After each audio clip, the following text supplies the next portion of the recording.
everybody. When I last spoke through this medium to the followers of Master Investor, it was about 18 months ago, perhaps a bit more. And I was lying in a hospital bed at the Chelsea and Westminster, recovering from cancer. And I had the effects of chemotherapy, which caused me to lose almost all my hair. Some while later, I've got a little bit of hair, not as much as once I had, but I put that down merely to getting older, not because of the effect of the chemotherapy. And not that particularly matters, but it just shows how things move on with time. Anyway, I thought I'd head the talk as current times. But the fact is that it's very difficult in the stock market ever to think of times as current.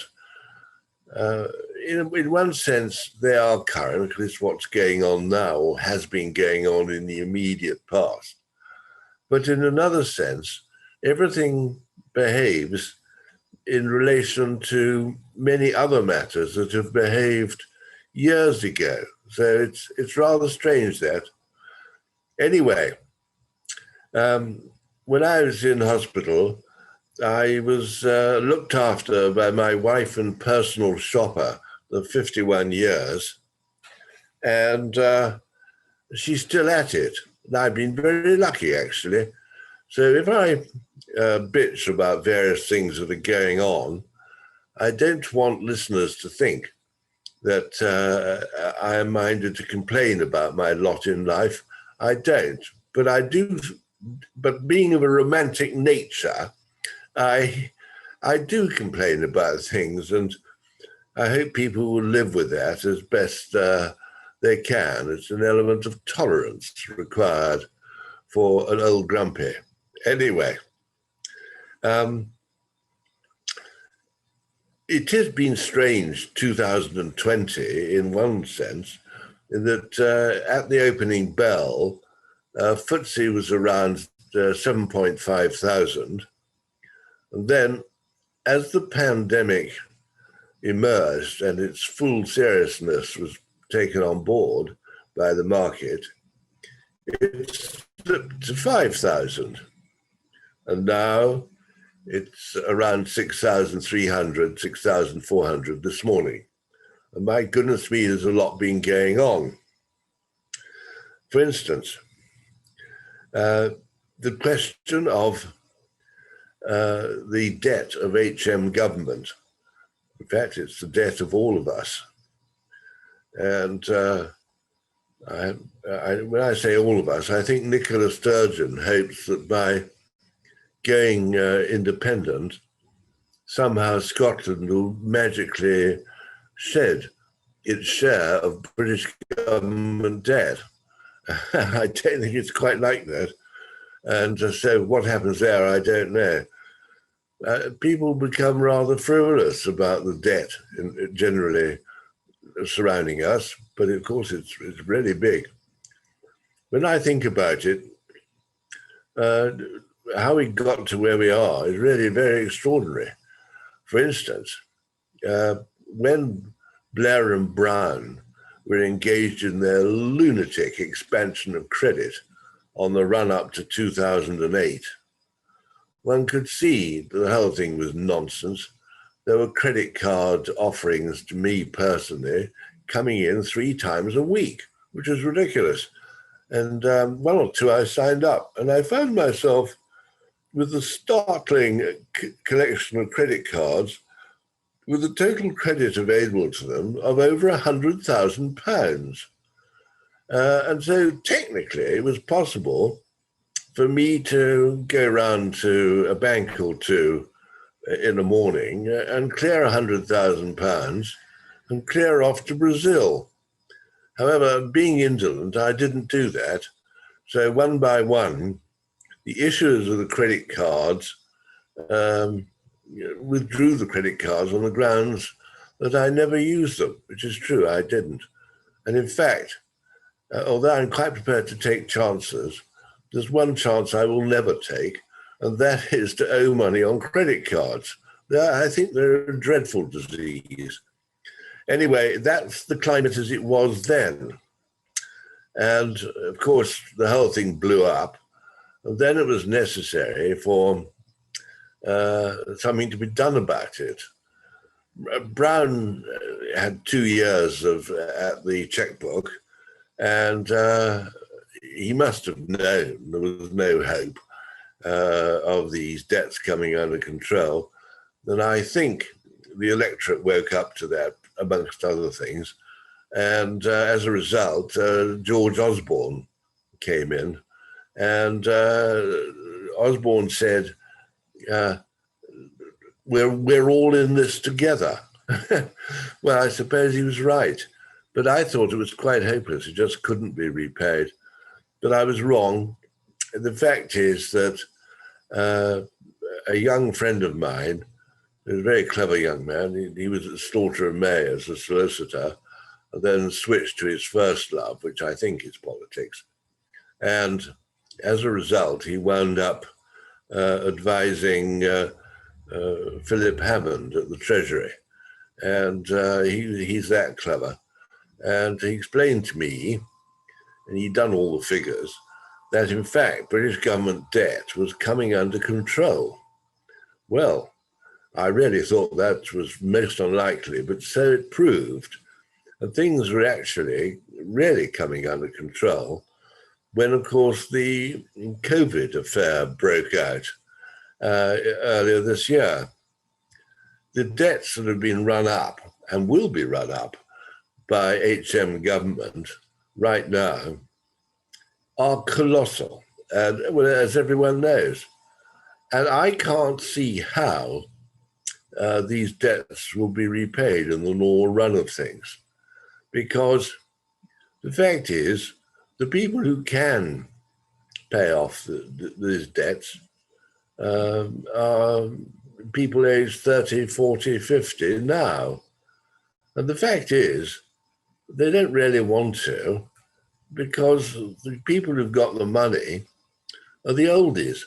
And as a result, I think the youngies, if I can call them that, will just refuse to pay it in practical terms.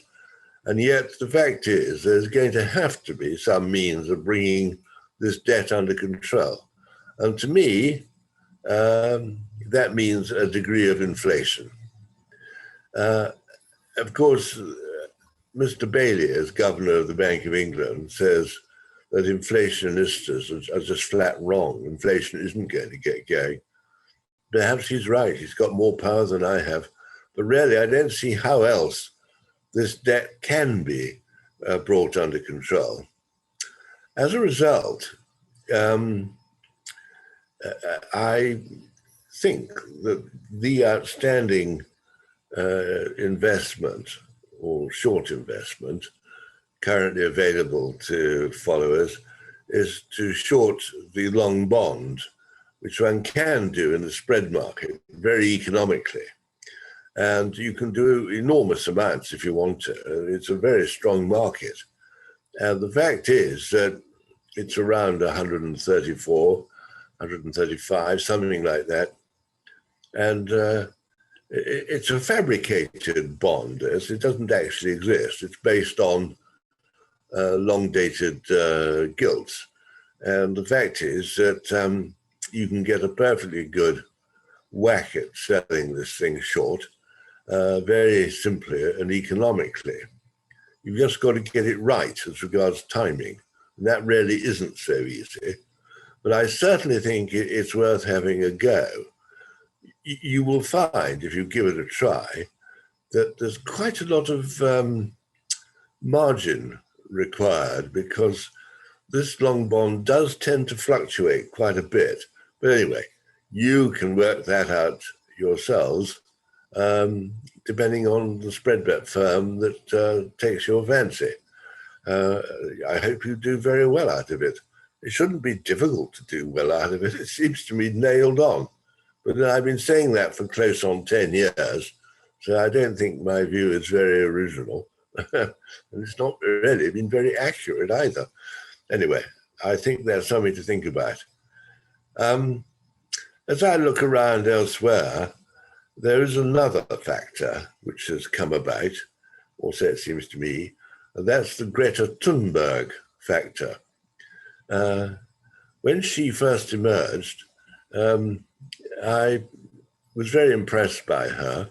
Indeed, I took it sufficiently into my romantic head that she was a sort of Joan of Arc character, which I think quite a number of my friends thought was frankly mad. And as a result, I'd rather pipe down on that. But my goodness me, she got, in a sense, what she must have wanted in the shape of COVID. For instance, the air is much clearer because there are no planes, or very few planes, buzzing around. And I can see her point of view. Whether others share this view yet, I don't know. But it seems to me bound to happen. And it does mean to me that there's rather a depressing effect upon the prospects for stock exchange earnings. But on the other hand, if society doesn't bring corporate earnings down, what the society is really doing is simply condemning their children and their grandchildren to a very serious social condition. So I hope people will keep their mind on that. I'm sure they will, actually, because they've got no choice. Anyway, the fact is, the other factor that's been going on is this ridiculous fellow Trump in the United States.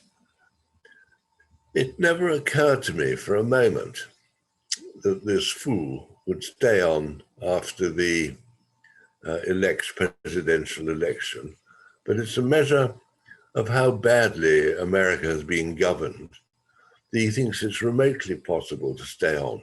He only stays on because people are sufficiently foolish to tolerate him. He's clearly a man who should have been booed off the stage a long, long time ago, long before the presidential election. But anyway, he has run up some walloping debts too in America, for America. And that seems to me to come back to an idea which has often been canvassed at Master Investor, namely that the dollar must grow weaker against the gold price. So, which means, of course, that the gold price must go up. Just as matters stand, it hasn't been going up. And it's obviously another little surprise. As I speak, the gold has got back a little over $1,800.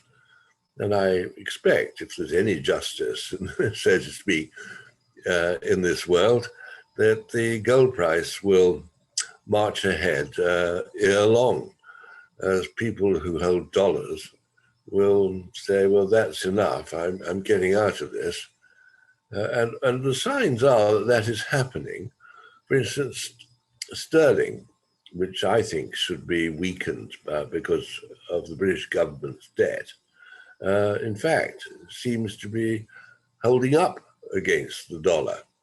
And so that's an indicator, to me at any rate, that the dollar is going weaker because people anticipate the need to inflate away debt in America. Anyway, that brings me to my second point, which is that one should be long gold, though it has been very difficult in recent weeks. Indeed, I went right out on a limb and bought just over 1 million shares in gold and prospect minerals because I was quite sure that they will have to be beneficiaries of a higher gold price. I hasten to add that that hasn't happened yet, and as regards gold and prospect minerals. And of course, the reason for that is they have just completed a period of where holders of the Golden Prospect subscription shares, which is just a form of warrant, have been given the opportunity to convert into ordinary shares. And as a result, they've been selling ordinary shares in Golden Prospect to finance the new shares in Golden Prospect, and that has depressed the price of Golden Prospect. But more striking than that is that there were roughly 28 million subscription shares in issue, and it seems quite possible that as much as 75% of these subscription shares will lapse unconverted to ordinary, because the benefit of converting is very slight in relation to the cost of the new shares. And if that is so, and I think it probably is so, we'll just have to wait for a day or two to see how it comes out in the wash. It has the effect of not diluting the net asset value per share of Golden Prospect, which had seemed so likely a few weeks ago. As a result, I think in a day or two's time, it will be clear that Golden Prospect is at a ridiculous discount, as a share price is at a ridiculous discount to net asset value of Golden Prospect Minerals' underlying portfolio. The fact is that it's run by perfectly respectable investment managers. The fact is that the management fee is about 1.25% a year, which I don't think is too much for a specialist investment trust. And so my second and third point is, apart from the gold price, is investors should buy some Golden Prospect. This morning, I see the shares have stepped up a little bit, but I think they've got a lot further to go as the truth about the widening of the discount becomes apparent. We'll see. Another factor that really has been amusing me is the effect of China, whose economy has proved to be really quite resilient during a period when it seemed all too certain that its demand for imports would be restricted. And as a result, I think that has been, if you like, the savior of stock markets around the world. I know Trump would say that he is the savior. Therefore, instantly, it must enormously irritate him to find that Biden is having just the same effect upon stock markets as the masterful Trump was having in the first place. He wanted all the credit to go to him and not to the American people in practice. Anyway, the Chinese are still hard at it. And for instance, they continue to buy lots of palm oil originating in Indonesia. And I come on to that later, because of course I'm referring here to REA Holdings, where I've had quite a trip personally, but I think followers of Master Investor will now make a lot of money. I would be astonished if the ordinary shares of REA did not treble from their current 65 pence or so, because everything is moved into the trading conditions that favor REA. It's been a long, long time, I hasten to add, but the fact is that is the position as we speak. Anyway, before I go on to particular shares, I just make one or two general points. one of the features of Wall Street at the moment is the propensity for the American public to buy shares at valuations which have no possibility of being justified in the long term. I'm here referring to the likes of Tesla, which I've been banging on about for years now. The fact is that Tesla is still murdering me, and I just think there's just nothing there to support it. Funny thing is that I don't think it particularly bothers investors that there should be economic prospects available to support a share price. And the history of this goes back a very long time. For instance, 300 years ago, at the height of the South Sea bubble here in London, a company was floated and it didn't say what it did, it just said, whose purpose shall be announced later. Well, once the promoters had got the money in, they were all in their carriages heading for Dover. I don't know what happened after that. I expect they got off to some boozer in Alsace-Lorraine or something like that. I don't know. But it's a measure of how silly people were when subscribing for new shares. And I think exactly the same applies to people who've been buying Tesla. But my goodness me, it's cost me £500,000 in 2020, coping with my stubborn belief that I must be right. And so far, I have been spectacularly wrong. In fact, funnily enough, a friend of mine was around here the other day, and he had just bought shares in something called Palantir on the New York Stock Exchange, ticker code PLTR. And I said, what does it do? And he said, well, it's about handling data. Well, I could say much the same of the dustbin cleaners of the Royal Borough of Kensington, Chelsea. They're always collecting old papers. I suppose it's data. I don't think anyone's going to give them a stock market rating like Palantir.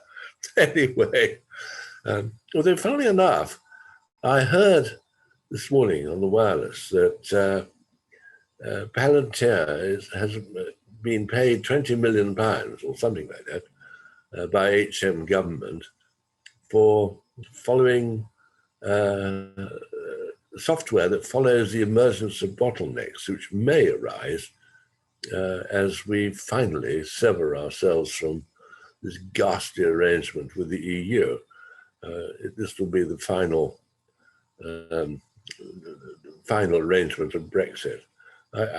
I say final, but historically it's been rather extended. So quite what happens ultimately, I don't know. But I think it will certainly happen. And Palantir, of which I had never heard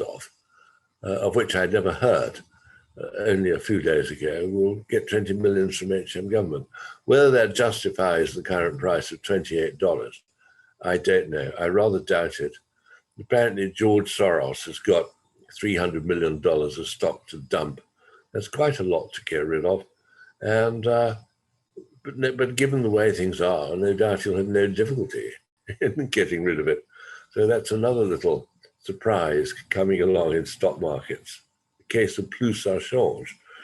Anyway, whilst covering investments generally, one of the things I've always thought that people should bear in mind is that not everybody is obsessed with investment as I am, and they might like to have their money, or particularly the money of wives and so forth, held in investment trusts, which seems to me the sensible long-term way to hold investments. Bear in mind that investment trusts have boards of directors who are charged with representing shareholders, which is not the same interest as that of the managers of these trusts. And people who therefore find that the management fees of these investment trusts tend to have an impulse to be realistic. And I think that's a desirable feature. Unfortunately, no firm of brokers of which I am aware in this city makes any effort to offer investment trusts to its retail customers. And the reason, of course, is that the retail customers simply don't produce the brokerage that is necessary in these circumstances to justify the cost of the investment trust department. I can see it from the broker's point of view. From the point of view of investors, it's rather sad, really, that there's sort of an anti-intellectual approach to investment. The only practical objection for non-active investors about taking on investment trusts is that there's been a long tradition in this country, at any rate, of investors selling shareholdings to take advantage of the free of capital gains tax band. And it's very difficult for an investment trust to be handled economically on that basis. And I'm afraid investors buying investment trusts have simply got to sit on them for years and years and years until finally they peg it or get out. It's too costly to switch between investment trusts unless one is very well informed and active. And of course, the truth of the matter is that most private investors and their families are not properly informed. I don't know what the answer to this is, and I'm surprised that no one has come up with a wheeze. I expect there's some regulatory hurdle which stops people from thinking clearly. It's one of the great achievements of British law to render it nearly impossible for people to do anything economically. I expect they think they're looking after the investors' savings. In fact, it seems to me the regulators are damaging investors' savings. But you shouldn't say that too loudly unless they're taking their heads to take revenge. And at 74 years old, I'm really too old to have to cope with regulators getting in the way. For instance, I have a SIPP, a self-invested pension plan, which has to be held by SIPP trustees who'd like to be paid for their work, as they call it, every year. But actually, they don't do any work at all. All they do is get in the way of my accessing my money. And I would just get rid of this thing altogether if it were not for the fact there'd be a walloping tax bill to pay on clearing out. So I've got to live with these SIPP trustees for a year or two longer, if I make it, and we'll see what happens. I objected to their fees about 4 years ago, and they produced some quite disgraceful blather as to how I owed them the money, according to a contract. Well, since they were about the third or fourth person who had popped up to handle my money, I said, what contract would this be? It was then that the SIPP trustees started lying as to what they're entitled to. And as a result, I lost my temper and I complained to the Financial Ombudsman Service, who never acknowledged my complaint, since, of course, they know that if they do, they're going to have to ask the SIPP trustees to pay them £500. The SIPP trustee doesn't want to do that. And the FOS knows they have a reluctant person to investigate. The result is nothing happens. But year after year, the SIPP trustees engage in the most preposterous poses with a view to getting hold of my money.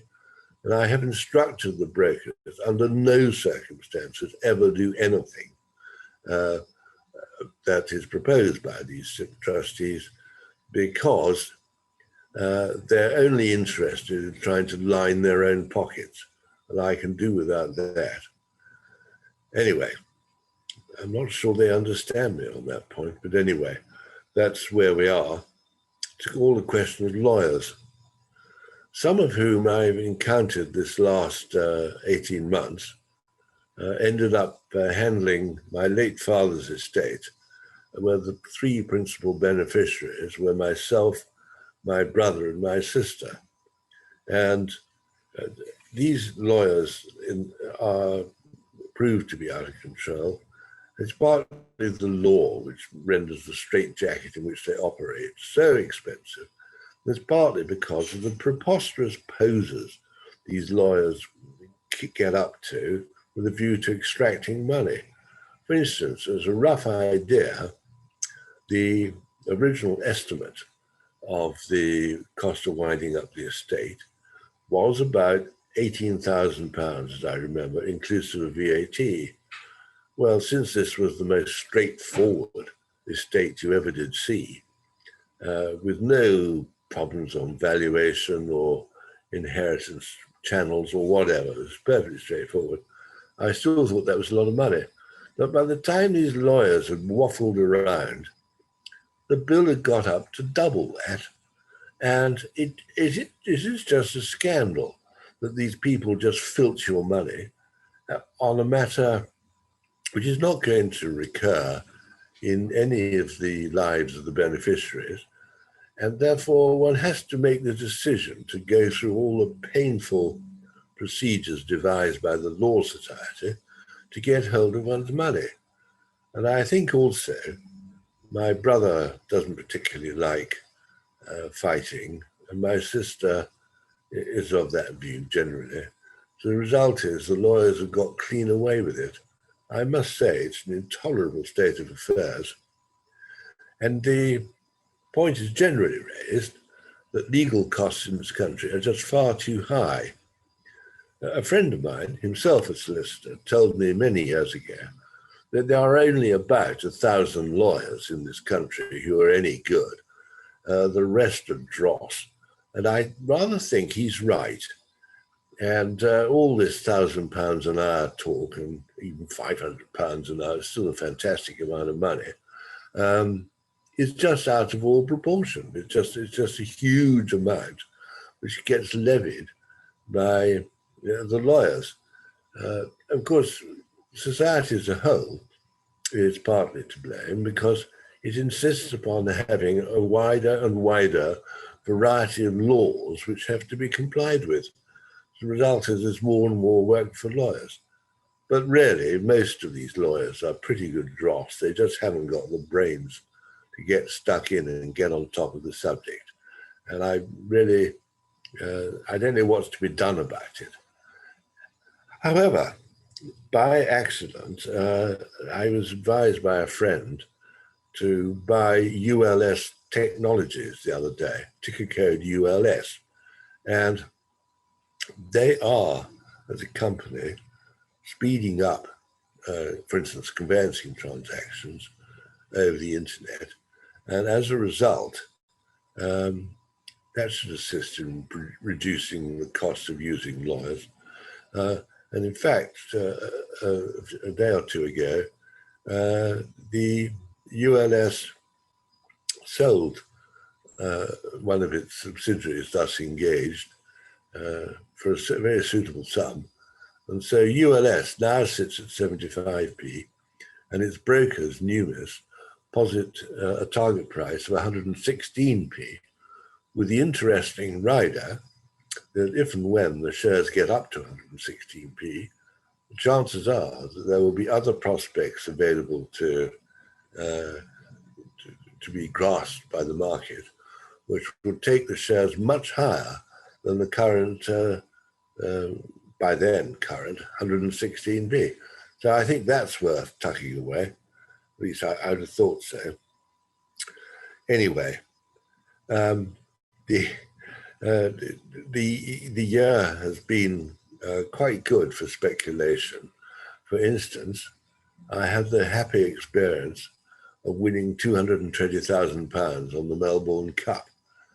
I had to lay out £50,000, so there were quite substantial losses in prospect if none of these horses came right. But in the end, I did back a 25-1 winner, and so the total take was £220,000, which I think was a very good result. It makes a chap feel cheerful at the age of 74, I can tell you. And of course, I've always, as followers know, I've always been very keen on gambling on horses. And I've had my losses, but I've also had some wins. And it's all been very interesting. What amazes me is that the Americans have never got round to organizing sports betting on a lawful basis. It's historically the case that Americans are quite happy to put up with street corner bookies and that sort of thing, and where the local police are paid off not to investigate. Well, I think that's a scandalous state of affairs. And finally, the Americans are coming round to licensing people to provide sports betting on a ready basis. And the effect of this will, I'd have thought, be terrific for those who are in place to deal with this. And there are two companies I'm going to allude to here, and that is the chairman's Webis, ticker code WEB, which is a tiny little company, capitalized around £7 or £8 million. There's no cash in the balance sheet. Well, there's a little bit, it's enough to pay the overheads for a day or two. But generally speaking, it's got an uncertain future until its various licenses come good. Here, California has licensed Webis to behave to its advantage, and I suspect it will. But then I ask myself the question, what will it make? The answer is I don't know. But one would have thought that some bright spark would be prepared to buy Webis as a whole and use its various rights in America to advantage. Again, I don't know what price someone would pay for the company, but £7 or £8 million in these circumstances, provided my wafflings come true, is not a lot. And if one doubts that, just think of how the Americans have gone to William Hill.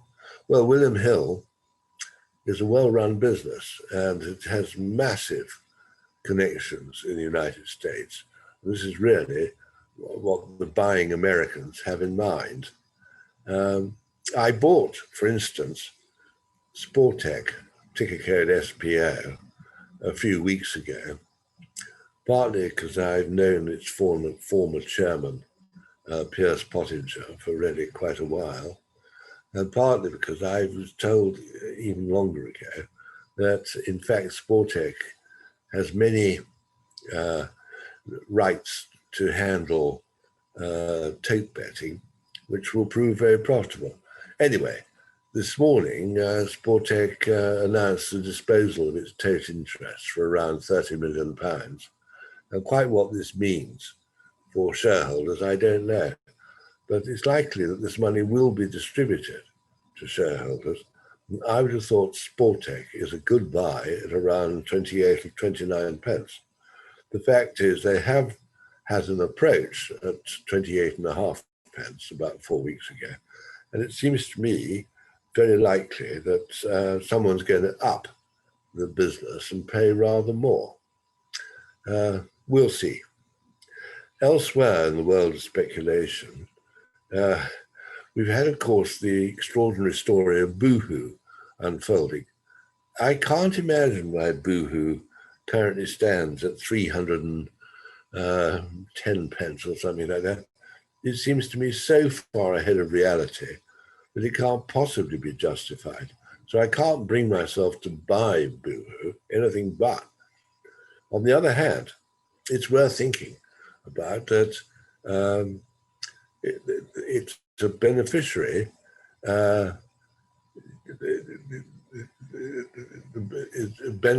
from online shopping. And there's another one, as I say, in N. Brown, who have got a balance sheet which is now very firmly under control, and they are doing extremely well at online shopping. So I think on N. Brown, to buy at about 60p is well worth having. I think the shares can go up a lot further, and they will be on a much more realistic rating than Boohoo is ever likely to be. So I put that on your shopping list.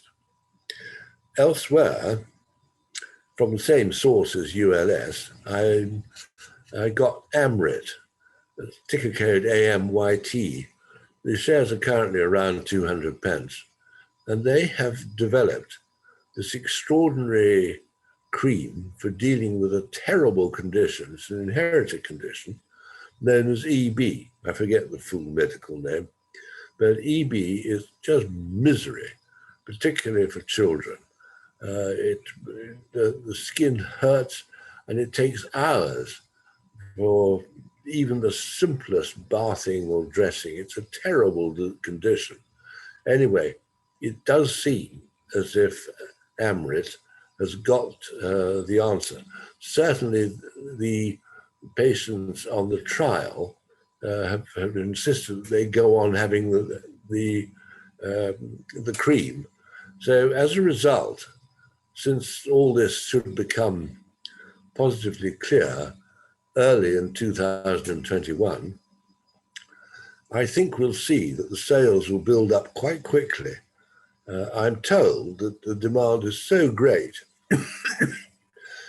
even though only 1 in 20,000 people have got the condition, that the shares may move up from their current £2 to possibly £10. Well, of course, I don't know that this will happen, but it seems to me a pretty fair bet to have a go at Amrit and see where people get to. He's been romantic. I think that's what I would do. On my little list, my shopping list here, I thought I might say something about Avacta, AVCT, but really that has gone so far down the road that I doubt I've got anything useful to say, so I shall shut up about that. Suffice to say that Avacta does propose to have a test for whether people have got COVID-19 or not. And the original assumption was that with the vaccine, the need for a test would fall away. Well, it seems all too clear that the need for a test will not fall away. And as a result, I wouldn't sell Avacta if I was a holder. Again, I'm not a medical man, as you well know, and so I'm not really in a position to judge the state of play. But Avacta might still be a very interesting stock. At least I hope so, because I've been sitting there for some while with something like, I think, 200,000 shares. And they've been up to 200 pence. And as I say, they're now about 120. Where they go to, I simply don't know. Turning elsewhere, and I said I would cover this, there is a company in the palm oil business in Indonesia called REA Holdings. I know I've mentioned this in my column, but I'll just run it past listeners again, because the price of REA has still not moved anything like as much as I had thought it would. Basically, the objection on the part of investors who are considering REA is that REA and its compares are responsible responsible for deforestation of Indonesia. Well, I would think the deforestation has been done now, so that's that. And there's the further point that people have about REA, and that is it's bad for orangutans. Well, I checked with the former boss, Richard Robinet, who established the business quite a few years ago, and he told me that, in fact, REA looks after about 20 orangutans at its own cost. And as a result, they're really, the problem with orangutans is greatly overstated. However, the other point that stands out is that the price of palm oil has rocketed from about $500 a ton to now about $900 a ton. That's only in a few months, ever since the June 2020 figures came out.